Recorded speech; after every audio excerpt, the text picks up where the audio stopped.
You're listening to Three's a Crowd, the North East Footy Podcast, with Rye for Borough, Steve for Newcastle United, and Ted for Sunderland.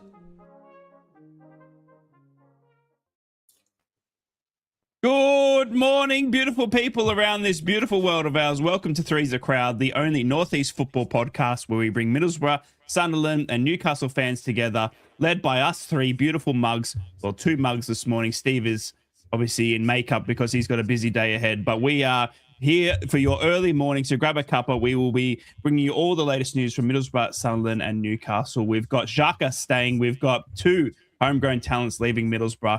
And we got Tonali out the door, but a rebuild starting early for Newcastle United. That and a lot more coming up on today's Three's a Crowd, plus World Cup edition obviously is in full flow. England at Mexico, and the kickoff time keeps moving, but we are back to a normal time. We'll cover that and talk about all that as well.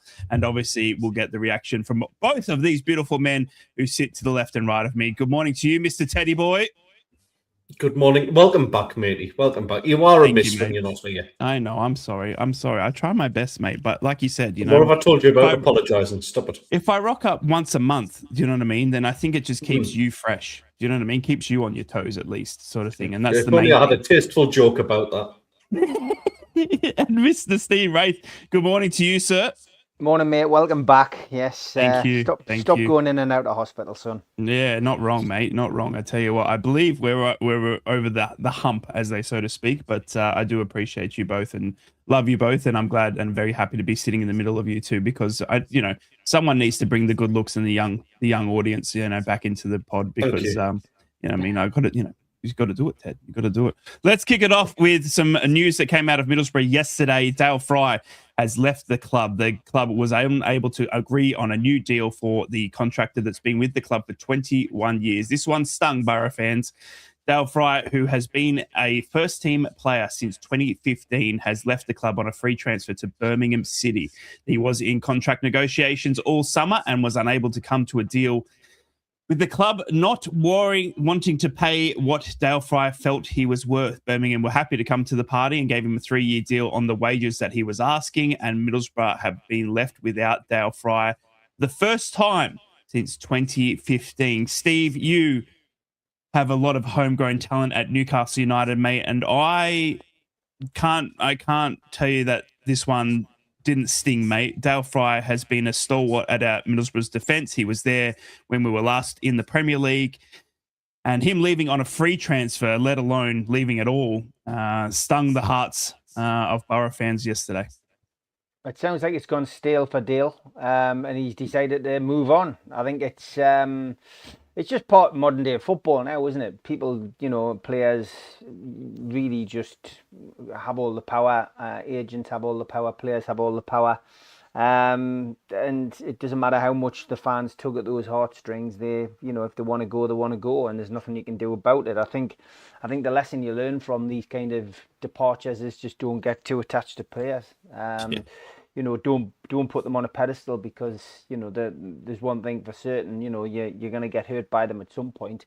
But for me, it's it's a strange one. It's been there's Middlesbrough and Newcastle have had outgoings this week, and it's they do hurt. But you just got to hope that the players that they bring in are more than capable of replacing them. You do need a reset, every now and then. You do need to change things. I mean, Middlesbrough have fallen short 2 years in a row now. Something needs to be done. You've changed your manager. The Michael Carrick days seem like a distant memory now. Rob Edwards came in and of course then went out rather quickly. So you've just got to have faith in the manager, have faith in Steve Gibson, and hope that the players that you bring in are going to get you back into the Premier League next year. You don't want to be messing around in the playoffs next year, right? You want to be coming straight up. Yeah, you're not wrong, mate. Teddy Boy, I feel like it hurts more when it's a player that has come through the ranks. It's someone that's been part of the youth setup, someone that's from the area, understands what it's like to be a Northeast footballer, especially for one of our three clubs. I mean, we see it the likes with Chris Regan and stuff like that at Sunderland, and it just stings more, I think, when they're a local lad. It depends, mate. It depends. I mean, with when Jordan Pickford left and went to Everton, when Jordan Henderson left and went to Liverpool, we were in a state at that moment in time where the club wasn't going to be able to kind of move them on to the next level. So in some respects, you don't stand in the way. Jordan Pickford's gone from strength to strength. He's England's number one. Didn't have the best games the other night, mind, but other than that, he's been a fantastic, steady keeper over the years. Jordan Henderson went on to win Champions League, captained England. So if it's for the good of their development as young lads, yes, it stings because you want to keep your best talent. Yeah. But at the same time, you can't stand in the way of progress. I find the Fry one a really strange move, though. The only thing I can think is maybe Steve Gibson's just looking to completely revamp things. When you've had players who have been there that long, I'm not saying this is the case at all, but what you can get is clicks. Yeah. And maybe they're just trying to dismantle a bit of the old culture and wave in a new era in Middlesbrough. I'm not saying that's the case. It's one possible reason for it to happen.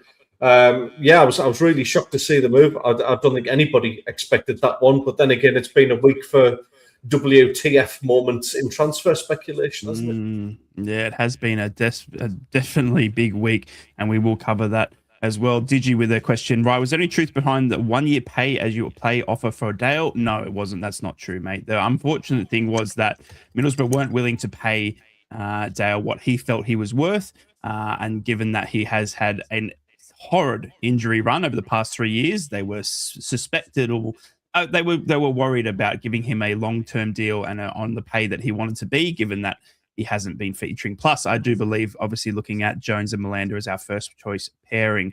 Over to the Mackems, and it's been a massive week because Xhaka will, Xhaka won't, and Xhaka stays. As Fabrizio Romano is upset because he was all over this one like a rash. He loves the Northeast football, does Fabrizio. Get in touch with us if you want to, mate. That's also sarcasm as well. I know you hate it. Doesn't. Xhaka has been confirmed by certain reporters that he will be now staying at Sunderland. Obviously, there were rumours of this Chelsea deal that Xhaka was forcing a move to London. All ifs, buts, and whats, and then Xhaka coming out saying, but my management. And it turns out that now Xhaka has committed to Sunderland at least for another year, another season with Europa hanging in the balance. I mean, it's a very, very good one to keep there, Teddy boy, but I can't feel if it's left a bit of a sour taste. It'll all depend on how he plays, mate. That speculation has to come from somewhere, and I'm first and foremost, I'm delighted he's staying because the effect he had on the club last season was absolutely huge. It was how can I put it? It was very much came across like it was management who were trying to push for this move. The obvious deal was there because of Xabi Alonso, the working relationship that they've had. Chelsea are historically a big club. Historically, as far as when Ken Bates took over, that didn't really exist before that, to be honest. That won out, let's be honest. So it was a surprise, but not a surprise at the same time. What really shocked me was the insulting offer that was made of $8 million. I think they went back to the table. By all accounts, they went back to the table with something like $13 million for him. And Kirill Louis-Dreyfus basically flexed, and he's not a man to trifle with, and said, well, unless you give us more than what we paid for him, he ain't going anywhere. He's our captain. He's not for sale. And it's a really, really, do you know what? It's a really good thing for football, actually. I was so impressed with the club's handling of this. It was classy. There was no hysterics from the PR aspect of things. There was nothing came out. They kept the cards close to their chest. They just said what they needed to say when it needed to be said. As for Xhaka himself, I think he is going to have to prove himself to a few people. He really is, because as they say, there's no smoke without fire. Nope. Maybe a Granit Xhaka with a point to prove to his fans might not be a bad thing, though. on the flip side of that, we are looking at one exit from the club, which is a real crying shame. Not least because he's got one of the best chants of all time as well. But Elisa Mayenda looks like he's off to Stade Rennes for 25 million, which is a return of 2,500% in profit on what we paid for him. That's testament to what the club's doing in terms of its recruitment policy. Sad to see Mayenda go. I believe there's add-ons in there because I think there's a quality player in there. Just with Robbie there and Wilson Isidore there and possibly another striker to come in, his game time was going to be pretty much limited. But all the best to him when it does get finally confirmed. It looks like it's much a done deal. But yeah, that's another one that Middlesbrough ain't getting. Steve, Xhaka staying at Sunderland, probably not the best news for Newcastle fans. Obviously, he was a very important player for them, and a Sunderland team without Xhaka would have been more welcomed, I believe, at St James's Park. But a massive coup again for them to shut down the likes of Chelsea. Yeah, I mean, I was scratching my head at the price, to be honest. I don't know where on earth they got that figure from for Xhaka. I mean, I know he's in his 30s, but after the season he had last season, I thought that was quite a derogatory offer. So I didn't really put much credence in this whole story. To be honest, I just thought it was one of fantasy. But yeah, look, I mean, we've just got to concentrate on our own affairs. Newcastle United, I'm not bothered about what's going on at Sunderland. I'm more concerned about what's going on at Newcastle and, with outgoings and incomings. But yeah, look, Xhaka would have been a blow if Sunderland had lost him. And of course, Juventus are sniffing around Robbie now as well. So, Sunderland are going to face this. It's what happens when anyone dares to rock the boat and, nick a European position. You're going to end up being targeted. So, I'm sure Kirill did well with Xhaka, but, I think he'll be tested quite considerably with others. And look, Sunderland have proved it in the first season back in the Premier League. They can do good business. So it's going to be over to the people behind the scenes to do it again if they do lose somebody, making sure they spend the money wisely and replacing it. But yeah, I'd rather be in Sunderland's position than Newcastle's at the moment as far as finishing in the league, in European position. I would rather that have been us, but it wasn't. But yeah, look, Sunderland fans will be happy that Xhaka's staying. But we were chatting on our WhatsApp group this week, and there's always going to be part of the fan base will be questioning Xhaka's, not coming out straight away. But the guy's in the middle of a World Cup. You know what I mean? Yeah. He's focused on the World Cup. He's contracted to Sunderland, but he's also playing for his national team. And we don't know what the situation is for Xhaka. He could be isolated from the whole thing. He's leaving his agents to deal with it. It's one of those, isn't it? Yep, it really is. And let's obviously break into a good segue into Newcastle United, because they aren't short of their news this week as well. In a week where all captains have been speculative. Hayden Hackney obviously leaving for Everton, breaking Middlesbrough hearts there. Xhaka, he's going to stay. And Bruno keeps popping up in the news, but it was the other teammate of Bruno, Tonali, to leave in £100 million departure to Tottenham. It's been an interesting week as a Newcastle fan, Steve. I was listening into the Amigo shows on NUFC Matters. Obviously, it was fantastic to hear the thoughts of Newcastle. And obviously, there is a bit of optimism that a rebuild was needed. And obviously, this is obviously on the back of Anthony Gordon leaving for 80 mil. I mean, 180 mil into the kitty is more than welcomed, I think, in terms of rebuilding. But it still has to leave a bit of a sting losing the likes of Tonali, especially just after sitting by this man through the betting scandal and all that sort of stuff, to then take $100 million move in what I feel is a sideways move. I'm fairly nonplussed about Tonali and Gordon leaving. As long as we replace them, you've got to replace these kind of players. They can't be replaced with kids who've never played in the Premier League before. There's got to be at least one or two experienced heads coming in who've got experience of the Premier League. So for me, I agree with you. Tonali was a sideways move. Why would you go to Spurs, who finished 17th in the last two seasons? It's not ambition, it's financial. You're going from an estimated £120,000 a week to £275,000 a week. You're doubling your wages, which is understandable, but that is the reason he's leaving. I did did laugh because again he's one of the first things he says as he arrives at his new club is, mentioning and name dropping AC Milan again, and talking about, if AC Milan ever came in for him, he'd have to consider it. And I mean, he did that at Newcastle. He came in, and I'll never forget that first day, him and his missus walking around the training ground and, the PR stuff that was released by the club. He looked miserable. He didn't look happy at all. And, he lost a bet though, hadn't he, Steve? Well, possibly. But, he's one of these people who just, is that just his normal demeanour? Did he have a smile? And you just never got the impression he was happy at St James's Park. And he was idolised by certain sections of the fan base, given his own song. And we had the infamous visit to Wetherspoons where his teammates set him up. I mean,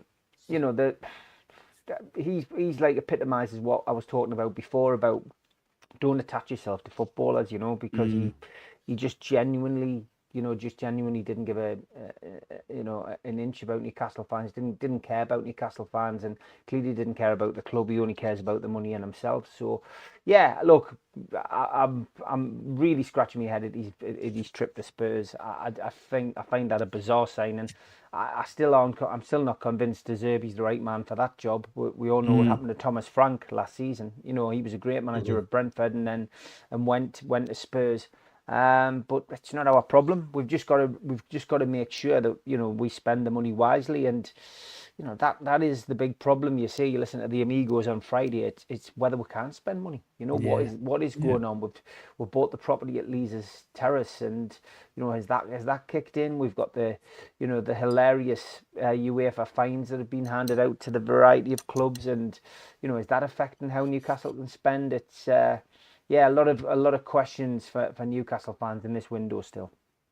Do you, obviously with Tonali going and Gordon going now, are you expecting more departures? I mean, the rumours this week obviously still won't go away about Bruno, and his Arsenal links, which is coming in at rumours 15 mil less than Tonali, which blows my mind that even happen. But I mean, is there a fear as from a Newcastle fan that there are going to be more significant departures like Bruno?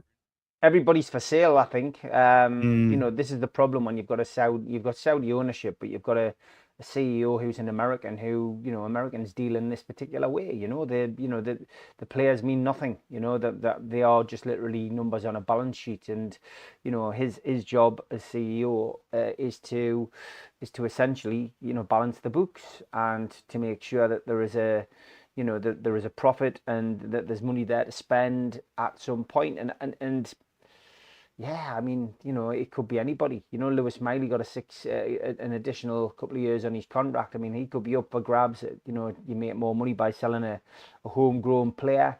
The biggest annoyance probably this week is seeing Elliot Anderson, who I don't believe is worth 116 million pounds, by the way, going to Man City, and of course Newcastle not having a sell-on clause, which would have put some much needed coffers in the bank as well. But I'm not getting too annoyed. I'm not getting too carried away. I've been through these windows before. On the plus point, we've got rid of Gordon and Tonali, who clearly didn't want to be there.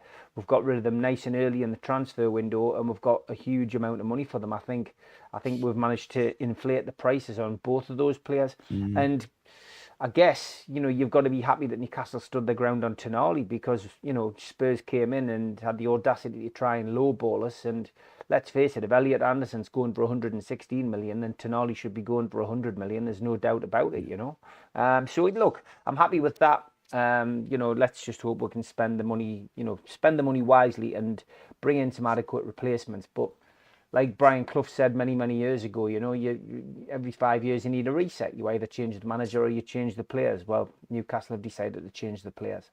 Yeah, it's going to be an interesting summer, that's for sure, in Newcastle United's ranks. Teddy boy, the money that is flying around this transfer window, mate, I'm not sure if you remember this, but I do remember a certain radio show that we used to be on where we were talking about the inflated prices and transfer money of it becoming absolutely incredible when the first 100 mil went in for certain players, and we were shocked. And now it seems like it's going to be more common than not. Elliot Anderson, Sandro Tonali, both being £100 million in this transfer window, mate. And then you've got the 8 million from Chelsea for Xhaka. I mean, is the money just becoming ridiculous now in the Premier League? I mean, 116 for Elliot Anderson, like Steve said, 100 million for Tonali, 85 million for Fernandez again from Spurs for West Ham as well. I mean, it's getting a bit silly. The Fernandez one was the one that stuck out for me, believe it or not. I know it's not like the highest transfer value out of that. But it came from a relegated club. Sorry, but if he was any good, I know he's got another 10 men around him on the pitch, but if he was that good, he wouldn't be playing championship or heading towards the championship. I just find that strange, really, really strange amount of money to fork out there. And I mean, that really, really helps West Ham out in terms of building a squad that can go and win the championship as well. That's going to be pretty tough for anybody to get past that. Tonali, I was really surprised by where he went. I'm not surprised that he did go. Like Steve said as well, I thought an Italian club might have been the destination there. But go to Spurs. And there's no guarantee. I mean, they're bringing players in, but let's look at this objectively. Spurs fans are absolutely cock-a-hoop going, oh, we are so back. Really? Are you? You've got Andy Robertson, who couldn't get a game in the leakiest Liverpool defence that we've seen in the last decade. You have Fernandez, who took his side down despite having the odd game here and there when he felt like playing in the Sky TV cameras were there. Tonali was not at his game at all. He was one of the ones last season, where you're looking at those derbies, first derbies in a long, long time, and you look at that and go, oh, Christ, we've got to contend with Tonali because he just doesn't stop running. He's tenacious. He's this, he's that. And he just wasn't at it last season. And then, Van Hecker, who's also gone to Spurs as well, big money move again for this guy. He's a red card waiting to happen. He's a liability. So for me, Spurs fans saying we are so back and the money they're spending, it's no guarantee at all. And as Steve rightly said, De Zerbi ain't right for that job. So I think Spurs will actually struggle again this season if there's any sort of date there. Steve, obviously on the transfer front, mate, the money that is going around is absolutely crazy. But I wanted to ask you about this London factor that people seem to keep bringing up of Northeast clubs. I mean, we've seen the likes of a couple of Middlesbrough's own in Hackney and Dale Fry obviously moving further down south away from the Northeast. I mean, is there an issue in the Northeast of keeping players due to where we are in England? I mean, as I've gotten to know you guys over the years we've been working together and the passionate fans that Newcastle, Sunderland, and Middlesbrough have, I think the Northeast is unrivaled in terms of passion, football love. I mean, the love that we give our teams week in, week out. I don't think there's any clubs that come close. I mean, you look at the south end of England, and lo and behold, the people behind the bushes down there. I mean, the fans are nothing compared to what they get up in the Northeast. But there seems to still be this location factor for clubs in the Northeast. I don't think it's for the players. I think it's really simple and cut and dry. It's down to the partners, the wives and girlfriends. They've got a lot of spare time on their hands when the players are traveling and playing games and training, and they want to be happy. And it's as simple as that. It really is. Do they want to shout? Do they want to shop at the Bridges or the Metro Centre? Do they want to shop at Harrods or Oxford Street? It's as simple as that. And this is where they want to be. They don't want to be. The wives don't want to be here. And if the wife's unhappy, the player's going to get it in the neck or in the ear, and that's probably where we're struggling on that respect. But there's a simple way around this. We just need to sign single players who don't have wives or girlfriends, and we'll be fine. That's a good way to look at it. New transfer rumours coming in here from Steve Wraith. If you're single, you're on the market for Newcastle United and Middlesbrough and Sunderland, because we've had enough of it, of you blokes wanting to leave and go to London. I honestly think it's a bit ridiculous. And Teddy boy, before we get to everyone's favourite, and it's Troll of the Week, I mean, just your thoughts, mate, on this Northeast factor that seems to be keep throwing in. I mean, we were talking in the WhatsApp group. Obviously, the rumours around the internet were Xhaka's, Xhaka's wife wanted to move back down to London. That's where she wanted to live. And maybe that was the pulling factor for Xhaka. But is there a problem in the location for Sunderland players? I mean, is there a factor there when going towards players going, well, I don't actually want to live in Sunderland? I'll speak not only for Sunderland, but for the Northeast as a whole. There is not a problem with the Northeast as far as culture is concerned. Maybe the wives and girlfriends of these players are lacking in a little bit of culture. And that's actually the problem, because the Northeast, all right, it seems a little bit sort of ridiculous because I'm sat out here in Cyprus and, happily living out here for 6-7 years now, whatever it is. You hypocrite. Having said that, I go home and I'm proud of where I'm from. I absolutely, I love having a walk around, revisiting my old haunts when I was a student in the middle of Newcastle. Steve knows I've got an awful lot of affection for Newcastle city centre. I love going to Seaburn Beach. I love going to Pensham Monument. I love getting in amongst the people of the Northeast. So if wives and girlfriends have a problem with the culture of that, well, maybe you're just a shitty person then. You heard it here first on Three's a Crowd. If you don't like the Northeast, you can bugger off, I tell you, that's for sure. We were a fantastic region. Pensham Woolies do eat deer. Pensham Woolies do eat deer. I'm proud to say I'm a Pensham lad myself. We do eat deer. All right, let's sit back, let's relax, grab your cuppa. It's time for a laugh. It's time for Troll of the Week.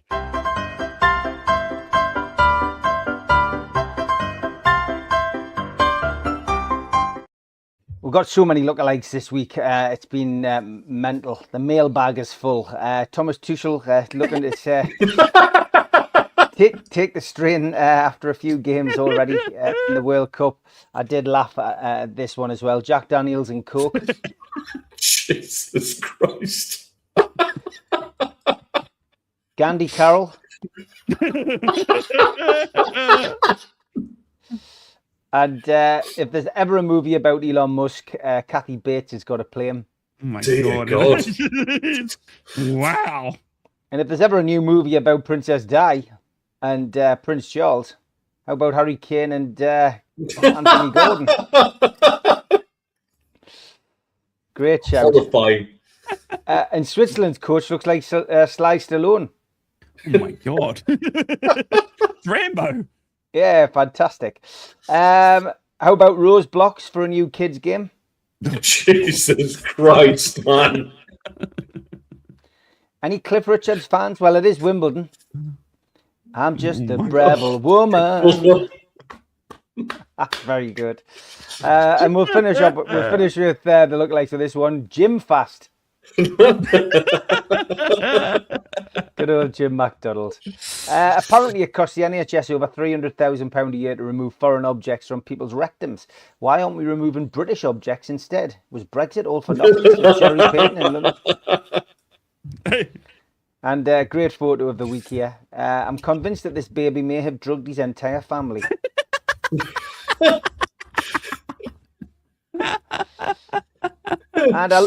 And as all of the proms and that take place around the Northeast after school's finished, some people are still at school. How many feet in a yard?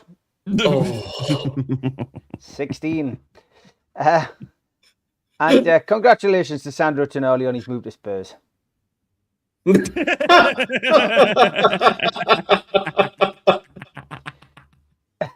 While we take a much-needed hydration break, spare a thought by Danny Murphy's cat Bob, who got into the back of a Royal Mail van and was never seen again. That was the most funniest piece of commentary in the World Cup today. That he didn't see it, and he did then go on to complete the story in his next co-commentary. Absolutely hilarious. Last two. Japan and Germany eliminated on the same day. Last time this happened was 1945. And my favourite tweet was this one this week. Calcio from England. Just booked tickets for this in the Sir Elton John stand. Even though it's an all-seater stadium, I'm still standing. Yeah, yeah, yeah. If you've got any tweets, send them to Rye, Ted, or me. We will feature them on the Cat next week.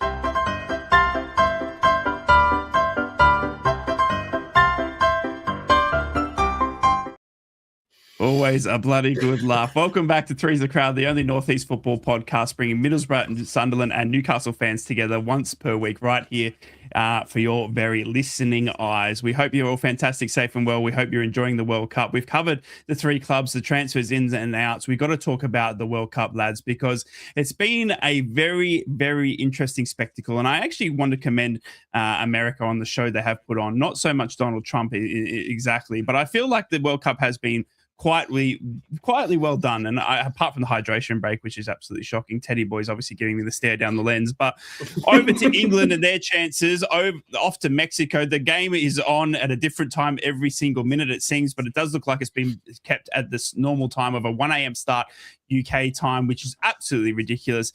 Teddy Boy, Newcastle, Sunderland and Middlesbrough fans obviously on hold at the moment as we sit here and watch the World Cup. England's chances were looking quite slim, except step up Sir Harry Kane, mate, with a fantastic 2 goals to get them through to the next round. But it's a tough opponent now. It is Mexico in the Azteca at an altitude of 2,200 above sea level. Everyone's worried that the players are going to be struggling with that. And it's also 1 a.m. England time.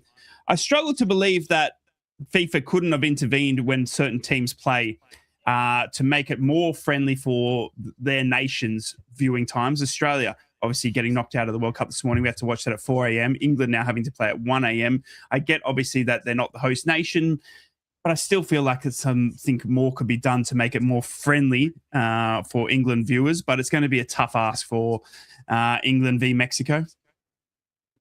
Well, yeah. Do you know who the last English side was to actually win a game in the Azteca in Mexico? Chris Waddle played in it. He didn't. Not in this one. No. 85? Not the Azteca. Sorry, against Mexico. No idea. No? No. Sheffield Wednesday were the last team to beat Mexico, last English team to beat Mexico in the Azteca, and I believe that was 1967, 1968. That was a lovely little wonder fact moment from Chef Wed Kev. It's I fact-checked that as well. I said fact-checked as well, just to make sure the mic's clear. Yeah, and that is absolutely 100% true. It's a very, very tough place to go. I don't fancy England's chances. I sat and watched the game with a few of the lads in the pub the other night. First off, I thought we were chronic. As much as I'm a big admirer of Jordan Pickford, he should not be getting beat at his near post like that. Not a chance. But having said that, DJ Ed Spence left him absolutely widely exposed. Nobody slotting into the right back slot that he left vacant as well. It's like what we said from the start. The defence is not good enough. It really isn't good enough. Yeah. Going forward, yes, we got ourselves unstuck against a very well organised Congo team.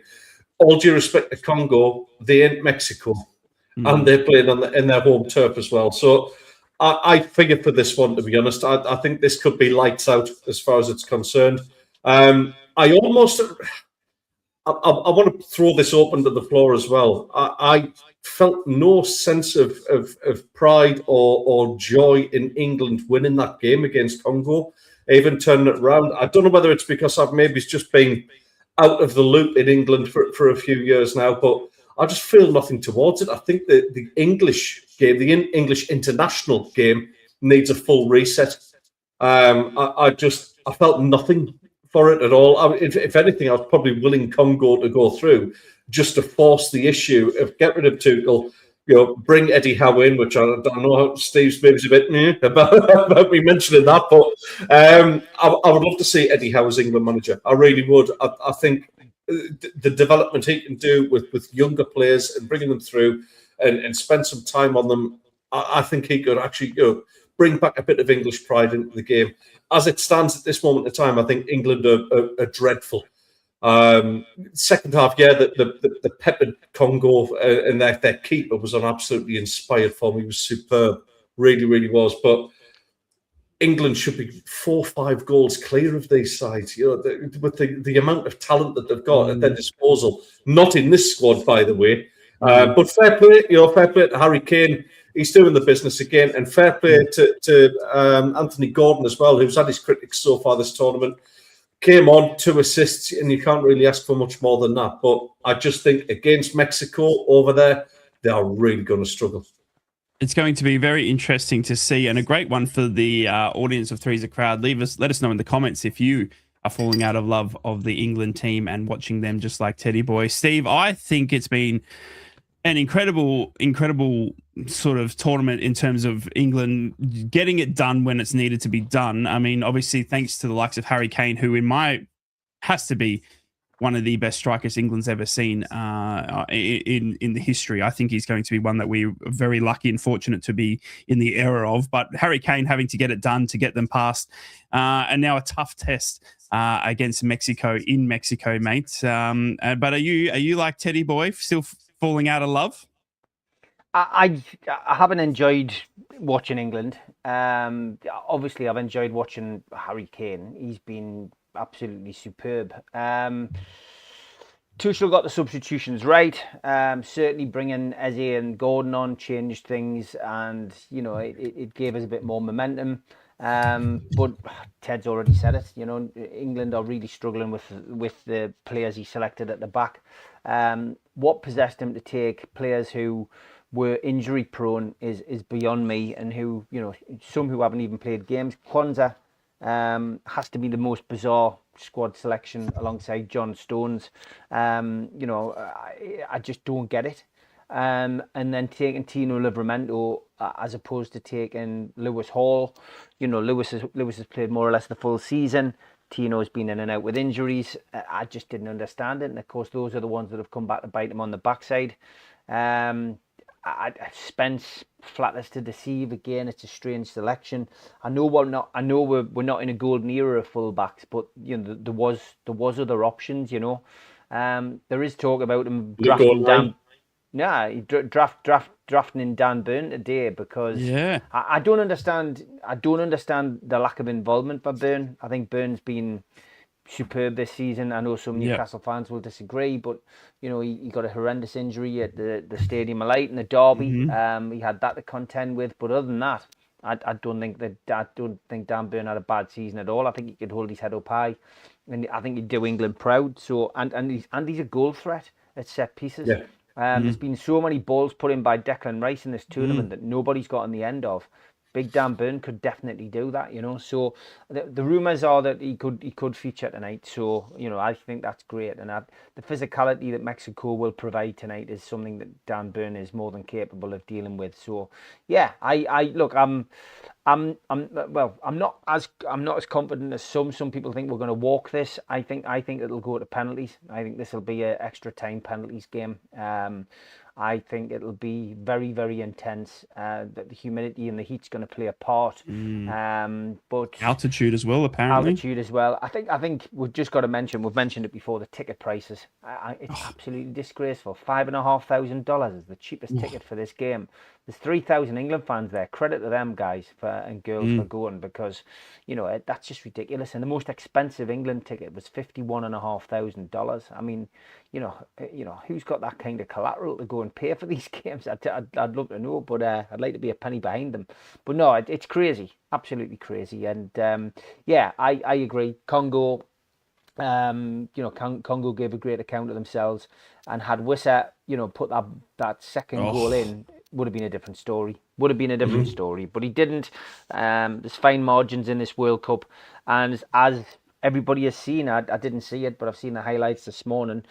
Christ, a Cape Verde against Argentina, what a classic that was. 3-2 to Argentina, Messi and all. But it was been some great performances by some of these teams that have been given the opportunity to play in the World Cup this year. So yeah, there's been some highlights, there's been some lowlights, but as we expected, we've now got the competition we expected. It's Harry Kane, Messi, Haaland, Mbappe, Yep. You know, all looking for that golden boot, and of course the outsider again as well, Ronaldo. You know, he's still in there. Portugal versus Spain is going to be a humdinger, I think. But I can't see past Spain winning this. I think Spain will win this World Cup. Yeah, my money's still on France. Obviously, I think they're just absolutely still playing in second gear, and I still think they're going to go another level. Let's get some predictions from the lads. Obviously, it is England versus Mexico. Steve Wraith calling for the likes of Dan Burn to come into, which is already going to be a game played at high altitudes. Dan Burn will be even struggling because he'll be adding another 400 yards to that also, to the altitude sickness. But Teddy boy, it's going to be, they're talking about altitude sickness. They're talking about the timing. Obviously, if you're just tuning in, there were rumors, or there wasn't rumors, there was talks of it being moved because of bad storms in the area. We can confirm this morning that it has been taken back to the original kicking off time of 1 a.m. UK time, unfortunately. So the time will be still rough and the pubs will be open till 5 a.m. It's going to be a rough time for England fans, but it's how I feel down here in Australia, trust me. Let's get a prediction from you, Teddy boy. England versus Mexico. Who's going to win this one? I think England get edged out, to be honest. I don't think it'll even go to extra time. I think if Mexico take the chances that they can create, I can say a narrow win for Mexico, 2-1. Wow. I'm going to go for a 1-0 win to England in regular time. I think they're going to set up quite defensively and try and just shove Mexico out of this one within. I don't think extra time is going to benefit them at all. Steve, a prediction, mate? England versus Mexico? England to win on penalties. I think they will scrape through into the last 8, but I think they'll go out. I think they will go out, but it's going to be a hard game. This, but yeah, I think they'll go through on penalties. It's going to be very, very interesting to see how they deal with it all. Obviously, the hotel rooms have been hidden because they don't want the Mexico fans coming in, but it's going to be something that England fans are going to have to deal with. Is that it's going to be a crowd that's heavily into Mexico and getting them across the line, obviously being part of their, being their home host country. So it's going to be something they're going to have to deal with very, very early on. And good luck to England against Mexico on Monday. Lads, we have got a little bit less than under a month now till Middlesbrough season kicks off. Obviously, Premier League on the horizon as well. We're getting into the month where boys are going away on training camps. The rumours are flying left, right and centre. I want to ask Teddy boy, so far so good for Sunderland in terms of keeping players. We've had Mayenda going out though. Are Sunderland looking good this season? What are you hoping for in this next month, mate? Obviously leaning into a massive season with Europa on the cards.